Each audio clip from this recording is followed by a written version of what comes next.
if every footballing experience was as fun as that, I think we would all enjoy the sport a lot more.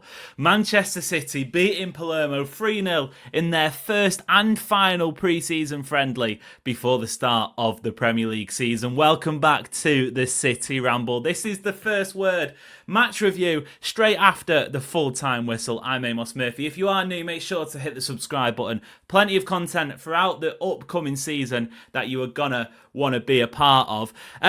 Pre-season is done and dusted for City. I said first and final pre-season friendly, but technically there was one against Preston behind closed doors, but we didn't get to see that, so does it count? You know, if a tree falls in a forest and all of that. But yeah, City beating Palermo, who are a second-tier Italian team. I think it's worth getting that caveat out the way straight away. This is not the calibre of opposition City are going to be playing week in, week out in the Champions League, in the Premier League and all the other competitions. But even still, it's all we've had to feed off, basically, for the last month since the Club World Cup. So we're going to revel in it. And I would usually, for a match review, start with the first half, work our way into the second half, all of the talking points, etc., etc. But I think there's only really one place to start, and it has to be future Ballon d'Or winner Tijjani Reijnders. I'm only kidding. I'm not putting that much pressure on him just yet. But I mean, if anything, if the first month or two of his City career have been anything to go by, why not? Why not sort of reach for the stars? Because this guy, in terms of a midfield asset, looks like he can do absolutely everything. There's already a meme going around on social media where it's like Guardiola asking him to, can you defend? Can you attack? Can you set the tempo? Can you win tackles? And it's Tijjani Reijnders basically nodding his head going, yeah, I can do absolutely everything. It feels like City have bagged an absolute gem. And I mean, we knew that already, didn't we? He was the best midfielder in Serie A last season. He got voted that by the league. You know, he was coming from a bad AC Milan team, but he really stood out in that Milan team and looked really good. And has basically, again, proven his worth in this sort of 45-minute cameo. Should have had a hat-trick. I'm not going to lie. That miss was equal parts hilarious, equal parts sort of gobsmacking, asking yourself how on earth has he managed to do that. Even still, the goals that he did manage to score were really classy. He's got a sort of almost, and this is high praise again, but I'm sure people will be able to understand what I mean. It feels a little bit like Sergio Aguero's shot where there's no backlift on it. He can strike a ball so pure, and I think when you've got a midfielder who can do that, who's arriving late in the box or can dribble past players and can score goals like that, it's so useful. As soon as we were linked to him, I made the comparison to Borussia Dortmund, Ilkay Gundogan. Not in terms of the exact direct style of play comparison, but just in the way that they are so adept at arriving at the right time. They can play a little bit deeper if they need to. I know Guardiola has spoke about, without Rodri, perhaps maybe Tijjani Reijnders could play a little bit deeper. But yeah, I just feel he was obviously the man of the match from the game. He came on at half-time, a sort of split team, if you like. One team played the first half, another team played the second half. The only player who stayed on past half-time was Erling Haaland. He got the goal. He got the opening goal. A really tidy finish, actually. I've watched it back a few times, and I can't work out if his touch was sort of a bit clumsy in the fact that it went away from his body a bit more than he probably wanted to. But even still, it set him up for the shot, and maybe he intended it. Maybe he took it away from the defenders and got the shot away, tucked it into the corner. A really tidy finish from him. Fingers crossed he can have a big season, because, he still got 30 goals in all competitions last year, but I think there was still a few people going, maybe he could have got a couple more. And I think with the service behind him, we see Ryan Cherki in that first half. And I am asking, I'm going to look down the camera lens for this. This is a plea for any broadcaster showing Manchester City matches this season. Please have a Ryan Cherki camera at all times, because he almost does his best stuff when he's off the ball. When you look at how he gets into those positions, when you look at how he finds the space, he sort of wriggles his way in between a defender, and then when he gets the ball, I mean, it's absolutely fireworks. If him and Haaland can properly link up this season, you are talking an astonishing amount of assists, because Haaland is always going to be willing to run in behind. Doku, Savinho, similar. If they can be found by Ryan Cherki, because he's always looking forward as well. And don't get me wrong, I think there'll come a time in some matches where he will have to put his foot on the ball a little bit, slow the tempo down, and Guardiola will coach that into him. But just the fundamentals of an attacking midfielder, Ryan Cherki has it all. At least he has it all, in my opinion, right now. It'd be interesting to see how that translates to Premier League, to Champions League, and all of the other tests that will come his way. But yeah, even if you're maybe a little bit younger and you're getting into football or you want to develop your game, just watch how Ryan Cherki plays when City don't have the ball. Or moreover, when City's other players have the ball, when he's looking to get into positions to receive the ball, because his head is constantly on the spin, he's looking for space and he finds it so naturally. Obviously, he's not the tallest of builds, but he's strong. You can tell he's muscly and he can put himself about a little bit. So I thought he was amazing.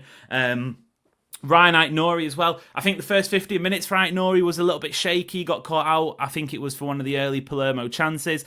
But after that, he really settled. And we're starting to see him almost step into midfield a little bit, which was something that a lot of us predicted when City signed him. He can be that almost traditional left-back, bombing down, and maybe depending on who's City have got at left wing, he can play that a little bit more.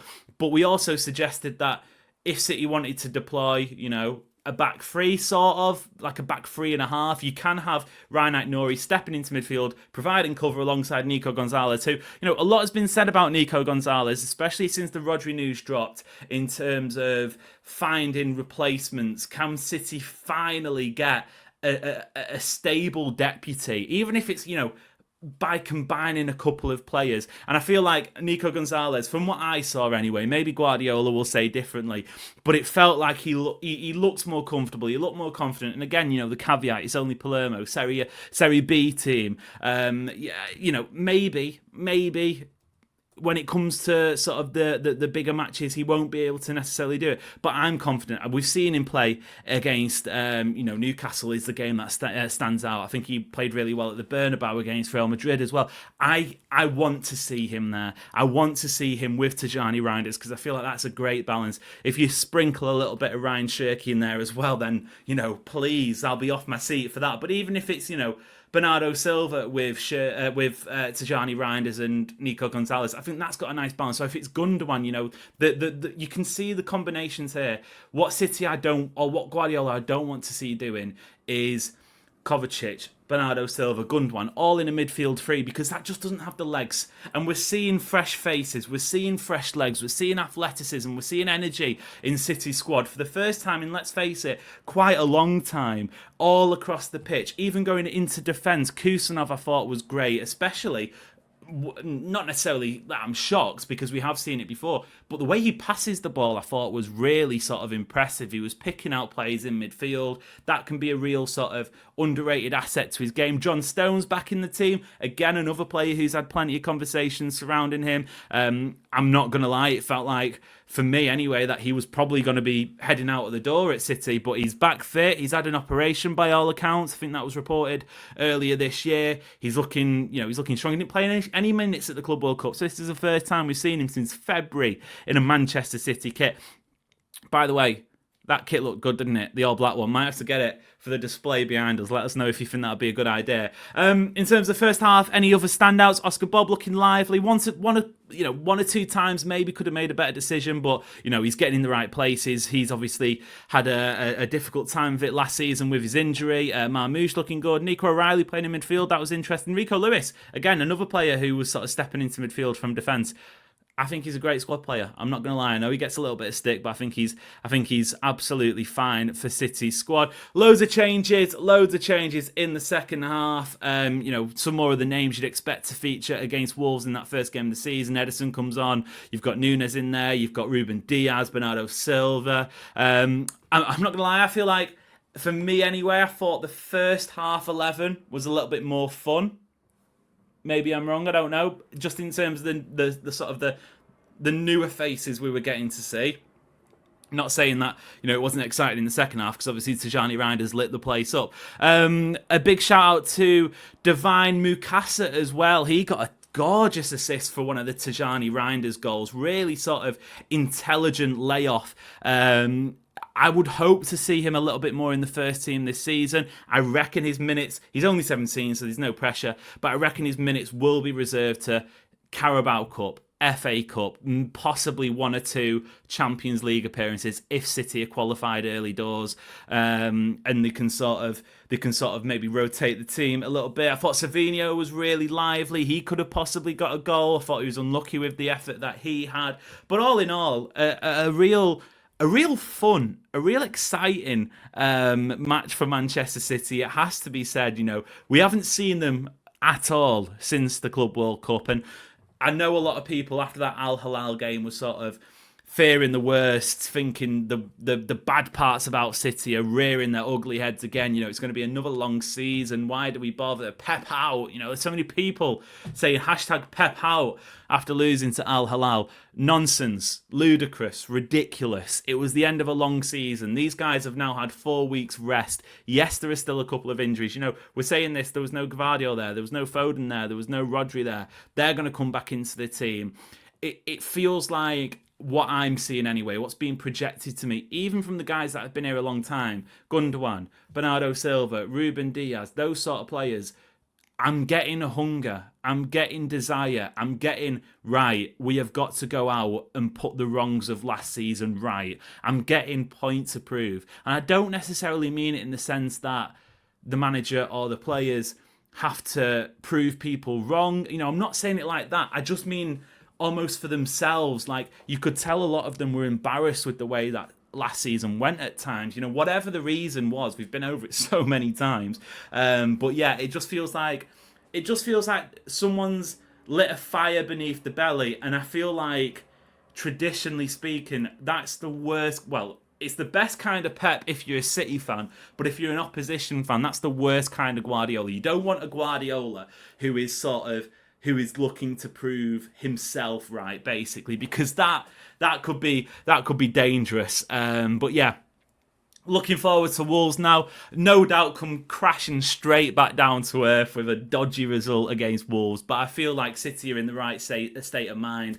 It's looking positive. The energy's there. The commitment's there. The passion seems to be back. These fresh faces. These new players.